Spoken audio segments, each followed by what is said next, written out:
Hearing the name Charles Manson is enough to send a chill down your spine. Even after being arrested so many years ago, he is one of the biggest names in American history. According to NPR, to this day, he is a source of public fascination, receiving an average of 60,000 letters each year. It is incredible to me how he had so many people following him, giving in to his every beck and call. He's one of the most interesting public figures to me, and to be able to learn about him and share with my classmates what I've learned about him makes me just want to know more.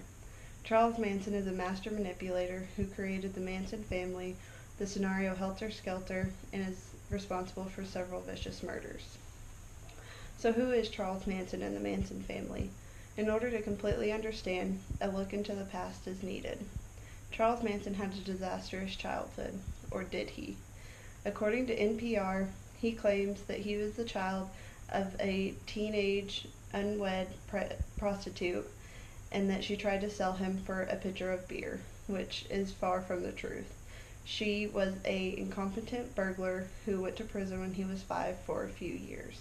She tried desperately to help him and to keep him in school. She loved him, and to the end of her life, she had a heartache for everything that he had done. At a young age, Manson resembled the man he would become. He was in the first grade, 6 years old, influencing the girls in his class to beat up the boys he didn't like. When the principal would ask him, "Why did you do that?" he would say, "It wasn't me. They did what they wanted to do, and you can't blame me for that." The same exact defense he used all those years later in the Tate and LaBianca trial, as NPR stated. These same modes of influence are how he formed the Manson family, which was primarily composed of girls. Crime Museum states that the girls were from broken homes. They enjoyed his free spirit and life full of love. Now that you know a little bit more about Charles Manson and the Manson family, it is time to take a look into the scenario that he preached, Helter Skelter. Helter Skelter, the driving force behind the murders, or as he saw it, the war to end the world. According to the book titled Helter Skelter, written by the leading prosecutor, Armageddon, Judgment Day, Helter Skelter, they were all one and the same to Manson, a racial holocaust that would see the black men emerge triumphant. Many people believe that such a war may occur someday. What was fantastic was that Manson believed that he could start this war himself, by making it look as if the blacks were responsible for killing the 7 Caucasian victims, that he could make the white community turn against the black community. Once he got the ball rolling on Helter Skelter, he said that he and his family would all survive. According to the book Helter Skelter, there was a hole in Death Valley. Only he knew where it was, in the deep center of the earth, a whole civilization. He would take the family there, the chosen ones, to live out the war. All of this may seem absurd to you. How would anyone believe all of this? Well, it was the driving force behind all of the bloodbath. Now that you understand Helter Skelter a little better, it's time to take a look at the ugly truth. 2 of the most notorious murders committed by the Manson family. The Manson family left a savage trail of murders in their wake. One of the most famous, the Tate murders, committed on August 9th, 1969. Manson instructed 4 members of his family, go into the residence and gruesomely kill everyone in there, as bad as you can.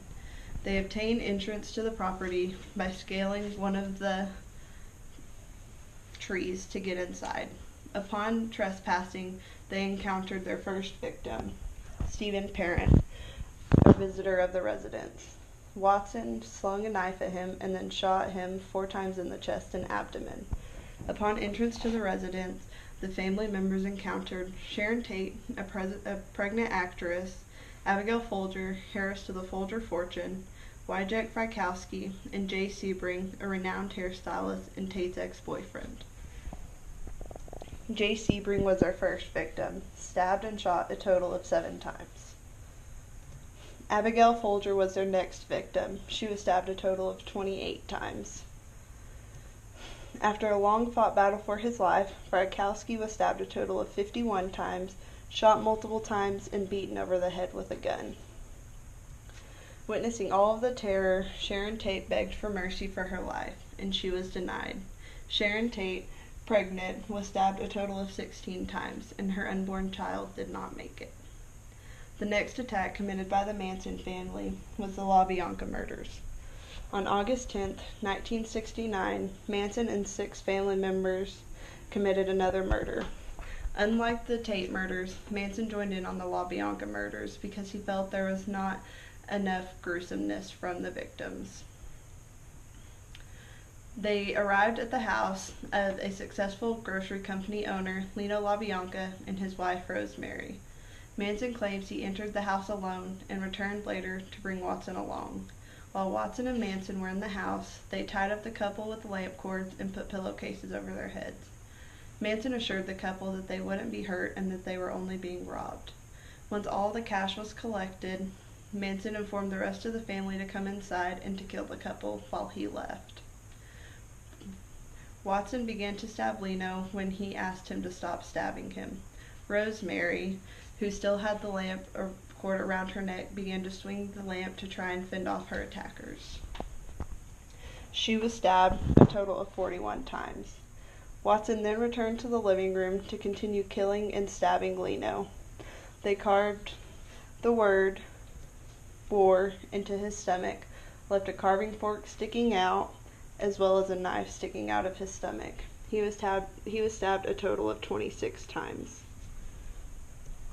So why are people so fascinated with Charles Manson? He has been influencing since he was a child, which is how he formed his Manson family. Once he has people on his side, he turns his attention to Helter Skelter, his deadly scenario.